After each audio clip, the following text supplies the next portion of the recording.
तो guys movie का start year 2050 से होता है, जहां पर हम एक स्पेस जेट देखते हैं जिसको रियान रेनल्ड, जिसका नाम मूवी में एडम है, चला रहा होता है। एडम काफ़ी ज़्यादा परेशान भी होता है क्योंकि उसके पीछे दूसरे स्पेस जेट पड़े होते हैं। और एक बात हमें यहाँ पर पता चलती है कि एडम जिनका स्पेस जेट चुरा कर भागा है वही उसके पीछे लगे हुए हैं और वो एडम को किसी न किसी तरीके से मारना चाहते हैं। मगर एडम वहाँ पर अपनी जान बचाने के लिए टाइम ट्रैवल का एक पोर्टल ओपन करता है और उसके अंदर चला जाता है और उन लोगों से अपनी जान बचा लेता है। अगले सीन में हम देखते हैं एक छोटा बच्चा अपनी जान बचाकर अपने दोस्तों से भाग रहा होता है क्योंकि वो उसे स्कूल में रोज़ मारते हैं। ये कोई और नहीं, ये छोटा एडम होता है और ये ईयर 2020 होता है। रास्ते में पता चलता है कि एडम 12 साल का है और उसके फादर की डेथ हुए 1 ईयर हो चुका है। एडम की मदर पार्टी अटेंड करने के लिए एडम को घर पर अकेला छोड़कर चली जाती है और एडम घर पर खाना खाता है और वीडियो गेम खेलकर अपना टाइम पास कर रहा होता है। वो अपने डॉग के साथ बैठा होता है कि अचानक घर पर लाइट चली जाती है। तो गाइस एडम को अपने घर के पास वाले जंगल से कुछ लाइट्स आती दिखाई देती हैं। एडम का डॉग उन लाइट्स के पीछे पीछे भाग जाता है और एडम भी हाथ में टॉर्च लिए अपने डॉग का पीछा करते करते वहां पर पहुंच जाता है। एडम जंगल में सब चीज़ को जला हुआ देख के समझ जाता है कि यहाँ पर कोई बड़ी चीज़ आकर गिरी है, जिसकी वजह से ये सब नुकसान हुआ है। एडम अपने फादर के गिराज में जाता है, उसे वहाँ से कुछ आवाज़ें आती हैं। गराज में एक शख्स मौजूद होता है जो कोई और नहीं, बड़ा एडम होता है जो कि टाइम ट्रैवल करके ईयर 2020 में आया होता है। छोटा एडम उसे मारने के लिए हाथ में बेसबॉल का बैट पकड़ लेता है, जबकि बड़ा एडम उसे बताता है कि वो कोई और नहीं, उसी का ही बड़ा रूप है जो कि फ्यूचर से आया है और वो इस वक्त सख्त घायल है और बहुत ज़्यादा ज़ख्मी है और उसका पीछा रोबोट की आर्मी कर रही है जो कि टाइम ट्रैवल का मिस यूज़ करते हैं और वो उन्हें रोकना चाहता है। लिटिल एडम बड़े एडम की बात पर यकीन नहीं करता और उसे कहता है कि तुम बहरूपिये हो और मुझे बेवकूफ़ बना रहे हो। इतने में लिटिल एडम का डॉग ईजिली आकर बड़े एडम की गोद पर सर रखकर लेट जाता है और उसके साथ ईजिली कंफर्टेबल हो जाता है। वो लिटिल एडम को अपना ज़ख्म दिखाता है जिससे बेहद खून निकल रहा होता है। बड़ा एडम लिटिल एडम को लेकर जंगल में आ जाता है जहाँ पर उसका स्पेस जेट मौजूद होता है। बड़ा एडम बेहद ज़ख्मी हो चुका होता है जिसकी वजह से उसका डीएनए स्पेस जेट एक्सेप्ट नहीं करता और उसको एंट्री नहीं मिलती। बड़ा एडम लिटिल एडम का डीएनए को यूज़ करता है और वो दोनों स्पेस जेट के अंदर चले जाते हैं। स्पेस जेट के अंदर पहुंचकर बड़ा एडम देखता है कि स्पेस जेट की हालत बहुत ज़्यादा ख़राब है। बड़ा एडम लिटिल एडम से कहता है कि जब तक उसके जिस्म से बहता हुआ खून रुक नहीं जाता और वो ठीक नहीं हो जाता, वो अपने फादर के गराज में रहेगा। और वहीं पर बड़ा एडम लिटिल एडम को उसकी लाइफ के बारे में बताता है कि किस तरह वो स्कूल में रोज़ अपने दोस्तों से पिटता है और उसकी एज 12 साल है और वो अपनी माँ को हरगिज़ भी पसंद नहीं करता। सब बातें सुनकर लिटिल एडम वहाँ से चला जाता है और लिटिल एडम के वहाँ से जाने पर बड़ा एडम अपने सेल पर एक लड़की की फ़ोटो को देखता है जो कोई और नहीं, उसकी वाइफ लॉरा होती है। और तब तक एडम की मदर भी घर पर वापस आ चुकी होती है। नेक्स्ट डे एडम अपनी मदर से कहता है वो स्कूल नहीं जाएगा और वो अपने किसी दोस्त से मिलने जा रहा है। बड़े एडम के जिस्म से खून रुक नहीं रहा होता, जिसके लिए छोटा एडम उसे लेकर पास के मेडिकल स्टोर पर ले आता है उसकी मेडिसिन के लिए। वहाँ पर लिटिल एडम के दोस्तों से मिल जाते हैं और उसे खूब मारते हैं। बड़ा एडम उसे समझाता है कि डरना नहीं चाहिए, तुम्हें इनसे लड़ना चाहिए, जबकि उसको फिर मार पड़ जाती है। बड़े एडम को इस पर गुस्सा आ जाता है और उनको वार्निंग देकर छोड़ देता है। बड़ा एडम घर पर आकर उसे बताता है कि वो अपनी वाइफ की तलाश में यहाँ पर आया है। यहाँ पर एंट्री होती है विलन माया की, जिसका स्पेस जेट लेकर एडम यहाँ पर आया होता है। दोनों एडम अपने घर पर बैठे होते हैं कि वहाँ पर माया की रोबोटिक आर्मी आ जाती है। एडम और रोबोट के बीच में खूब फाइट होती है और वहाँ पर माया भी अपने स्पेस जेट से बाहर आ जाती है और कहती है कि अगर तुम टाइम ट्रैवल का कोड जो कि तुम्हारे बाप को पता था, तुम हमें दे दो तो हम तुम्हें छोड़ देंगे, तुम्हारी वाइफ से मिलवा देंगे।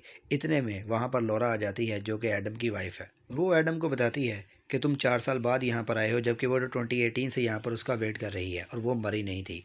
वो लोग वहाँ से जीप से निकल जाते हैं, जबकि लिटिल एडम देखता है कि वही स्पेस जेट उनका पीछा कर रहा है। वो कोई और नहीं, माया ही होती है। माया उन्हें एक बीच के किनारे घर पर ले जाती है जहाँ पर वो 4 साल से रह रही है। वो सीसीटीवी कैमरा में देखती है कि माया के लोग वहाँ पर भी पहुँच गए हैं और वो एडम को उस टाइम ट्रैवल मशीन को डिस्ट्रॉय करने के लिए भेज देती है क्योंकि वो साथ नहीं जा सकती, क्योंकि स्पेस जेट एडम के डीएनए से ही चलता है और एडम स्पेसशिप में पहुँच जाता है। दूसरी जानब माया के लोग लॉरा पर फायरिंग वगैरह करते हैं, मगर लॉरा किसी न किसी तरीके से बच जाती है और एडम वहाँ से उस जगह के लिए निकल जाता है जहाँ पर टाइम ट्रैवल की मशीन मौजूद है। माया लॉरा को यहाँ पर मार देती है और वो ईयर 2050 में पहुँच जाती है।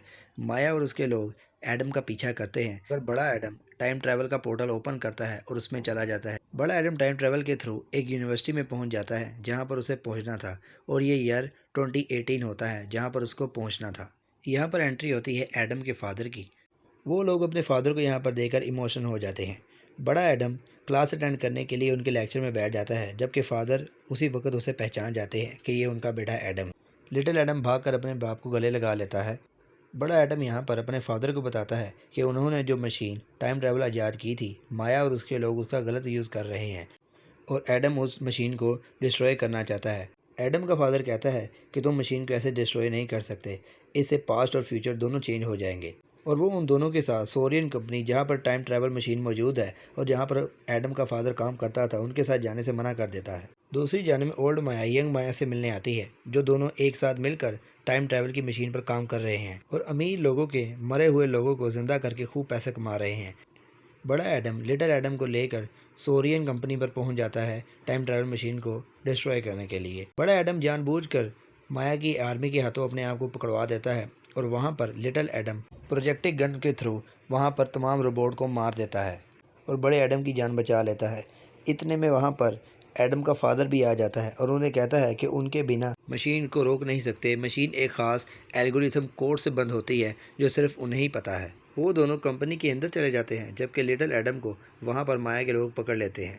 एडम का फादर एडम को लेकर उस एमुलेटर रूम में पहुंचता है जहां पर टाइम ट्रैवल मशीन को काफ़ी हद तक बदल दिया होता है और उसका मिस यूज़ हो रहा होता है।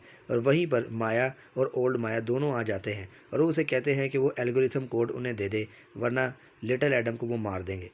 बट लिटिल एडम बहुत ज़्यादा ही क्लेवर है। वो ओल्ड माया के हाथ को धकेल देता है और गोली जाके मशीन के ग्लास एमुलेटर पर लगती है और मशीन हाफ डिस्ट्रॉय हो जाती है। और एडम का फादर उसी वक्त टाइम ट्रैवल मशीन पर एल्गोरिथम कोड डाल देता है और मशीन परमानेंटली क्लोज होने का प्रोसेस स्टार्ट कर देती है और माया की रोबोटिक आर्मी भी मर जाती है। माया एडम के फादर को कहती है कि वो इस मशीन को ऑन करे, जबकि ओल्ड माया बेहद गुस्से में होती है और वो उसे गन छीनकर उस पर फायर कर लेती है। बट गोली लोहे की होती है, वो मैग्नेटिक फील्ड की वजह से माया की तरफ मुड़ जाती है, क्योंकि माया टाइम ट्रैवल की मशीन के सामने खड़ी होती है और वो गोली जाकर सीधा माया को लगती है और वो दोनों वहाँ से अपने रियल टाइम में पहुँच जाती हैं। एडम और उसका फादर वहाँ से जान बचाकर भाग जाते हैं क्योंकि टाइम ट्रैवल मशीन डिस्ट्रॉय हो जाती है। वो तीनों लास्ट टाइम में एक दूसरे से अच्छी तरह मिलते हैं और बहुत ज़्यादा ही इमोशनल हो जाते हैं, क्योंकि इसके बाद वो एक दूसरे को नहीं मिल सकते और अपने रियल टाइम में वापस चले जाते हैं। लिटिल एडम और बड़ा एडम दोनों एक दूसरे को गुड बाय कहते हैं और हम देखते हैं कि एडम एक यूनिवर्सिटी में बैठकर लेक्चर अटेंड कर रहा होता है जहाँ पर लॉरा आती है और वो दोनों एक दूसरे के लिए अननोन है और वहाँ पर दोनों की दोस्ती होती है और वो दोनों आपस में अच्छे फ्रेंड बन जाते हैं और यहाँ पे स्टोरी एंड हो जाती है। तो गाइस, वीडियो को कर दीजिए लाइक और चैनल को कर दीजिए सब्सक्राइब और मिलते हैं न्यू वीडियो में। तब तक के लिए गुड बाय।